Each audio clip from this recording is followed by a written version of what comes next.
dengan memahami sejarah dengan baik dan benar bisa menjadi pertimbangan dalam menjalankan hidup ke depan dengan memahami yang ke belakang. Warga negara yang memahami sejarah negaranya dengan baik dapat menumbuhkan rasa nasionalisme dan rasa cinta terhadap tanah airnya. Dengan memahami, maka bisa membuat kita tahu tentang identitas kita dan peranan kita sebagai wujud bela negara. Menurut Yurilina dalam bukunya Architect of Deception, ada 3 cara menghancurkan suatu bangsa atau suatu negara. Yang pertama, hancurkan sejarahnya. Yang kedua, hancurkan bukti-bukti sejarahnya. Dan yang ketiga, putuskan hubungan dengan leluhurnya. Memahami Pancasila pertama-tama dengan mengenal dan memahami sejarahnya. Pancasila dalam arus sejarah bangsa. Pancasila sebagai jati diri bangsa berakar pada kepribadian dan gagasan besar bangsa Indonesia sendiri. Nilai-nilai Pancasila didasari oleh jejak sejarah dan pengalamannya. Nilai-nilai Pancasila dalam sejarah bangsa Indonesia. Yang pertama adalah pada zaman Kerajaan Kutai, di mana masyarakat Kutai menampilkan nilai-nilai sosial politik dan ketuhanan. Yang kedua, pada zaman Kerajaan Sriwijaya. Pada zaman ini sudah mengembangkan tata negara dan tata pemerintahan yang mampu menciptakan peraturan-peraturan yang ditaati oleh rakyat, dan dalam menjalankan sistem negara tidak dapat dilepaskan dengan nilai ketuhanan. Yang ketiga, pada zaman kerajaan-kerajaan sebelum Kerajaan Majapahit. Di zaman ini telah mengembangkan toleransi beragama yang sikap humanisme dan pergaulan umat manusia. Dan yang terakhir, pada zaman Kerajaan Majapahit. Dalam buku Sutasoma dijumpai seloka persatuan nasional, yaitu Bhinneka Tunggal Ika, di mana melambangkan bangsa dan negara Indonesia yang tersusun dari berbagai unsur, rakyat, suku, adat, golongan, kebudayaan, dan agama. Kemudian, istilah Pancasila ditemukan dalam buku tersebut. Pancasila di samping mempunyai arti berbatu sendi yang 5, juga mempunyai arti pelaksanaan kesusilaan yang 5, yaitu 1. Tidak boleh melakukan kekerasan. 2. Tidak boleh mencuri. 3. Tidak boleh berjiwa dengki. 4. Tidak boleh berbohong. Dan 5. Tidak boleh mabuk minuman keras. Satu tonggak sejarah yang merefleksikan dinamika kehidupan kebangsaan yang dijiwai oleh nilai-nilai Pancasila adalah termanifestasi dalam Sumpah Pemuda pada 28 Oktober 1928. Perumusan Pancasila pada awalnya dilakukan dalam sidang BPUPKI pertama yang dilaksanakan pada tanggal 29 Mei sampai dengan 1 Juni 1945. BPUPKI dibentuk oleh pemerintah pendudukan Jepang pada tanggal 29 April 1945 dengan jumlah 60 orang. Badan ini diketuai oleh Dr. Rajiman Widyodiningrat yang didampingi oleh 2 orang ketua muda, yaitu Raden Panji Suroso dan Ichi Bangase yang merupakan orang Jepang. BPUPKI dilantik oleh Letjen Kumakishi Harada yang merupakan Panglima Tentara ke-16 Jepang di Jakarta pada tanggal 28 Mei 1945. Sehari setelah dilantik pada tanggal 29 Mei 1945, dimulailah sidang yang pertama dengan materi pokok pembicaraan calon dasar negara.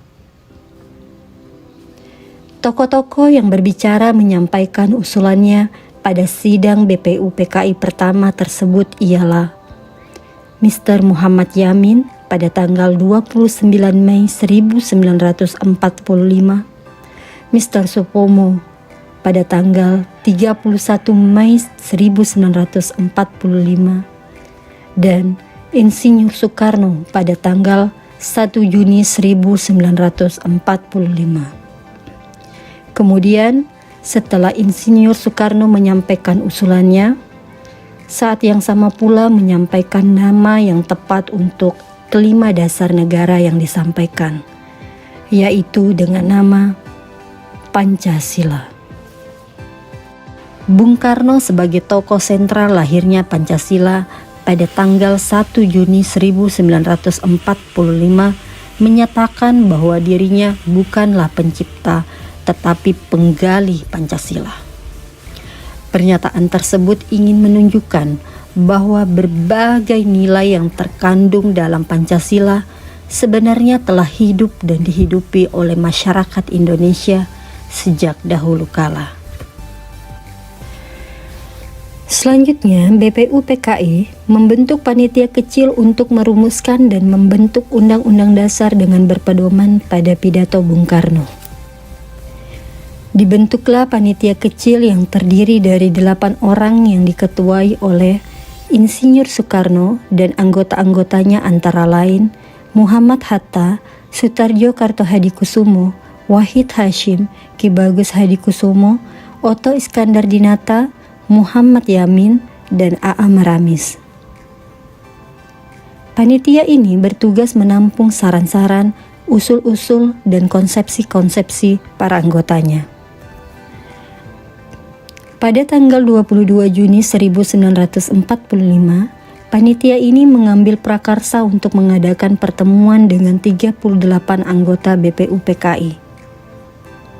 Pada pertemuan tersebut, dibentuk sebuah panitia kecil lain yaitu Panitia 9 yang terdiri dari Insinyur Soekarno, Muhammad Hatta, A.A. Maramis, Abi Kusno Cokrosujono, Ahmad Subarjo, Haji Agus Salim, Wahid Hasyim, Akahar Muzakir, dan Muhammad Yamin. Panitia 9 dibentuk untuk mencari modus antara apa yang disebut golongan Islam dan apa yang disebut dengan golongan kebangsaan mengenai soal agama dan negara. Panitia kecil ini berhasil mencapai modus itu yang diberi bentuk suatu rancangan pembukaan hukum dasar.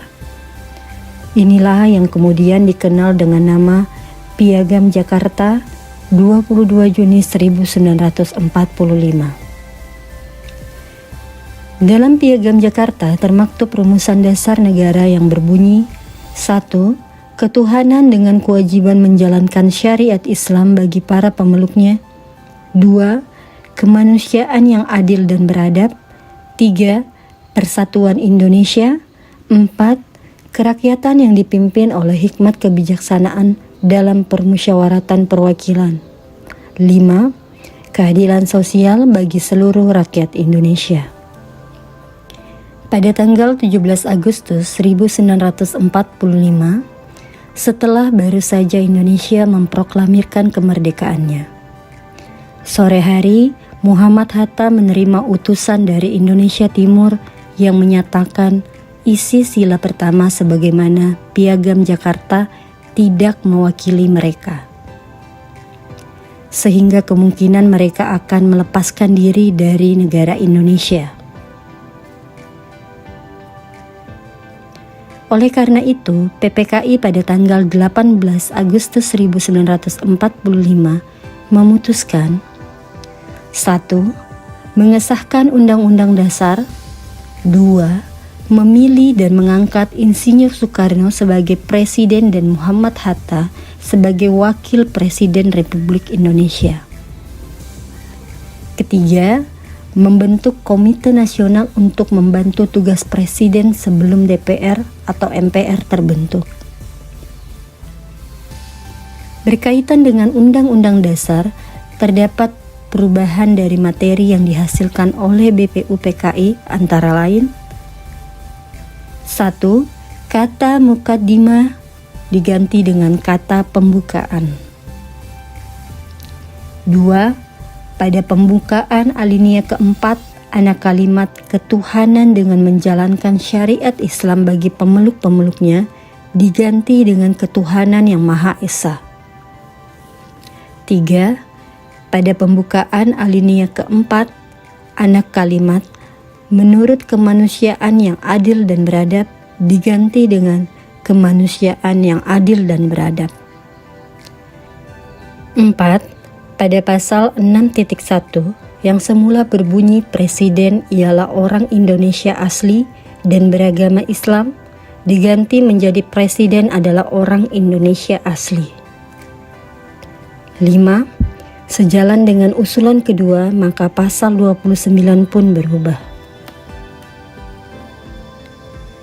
Jadi, Pancasila sebagai konsep negara lahir pertama kali pada tanggal 1 Juni 1945, kemudian disahkan pada tanggal 18 Agustus 1945 sebagai dasar negara dan sebagai bagian yang tak terpisahkan dari Undang-Undang Dasar 1945.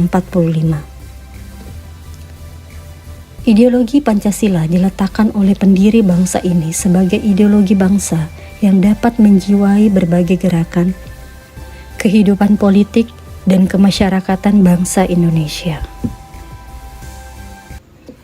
Dasar pemahaman penghayatan dan pelaksanaan haruslah terpatri di setiap jiwa anak bangsa Indonesia sehingga negara Indonesia dapat berdiri tegak sebagai bangsa yang kaya akan keberagamannya berlandaskan Pancasila.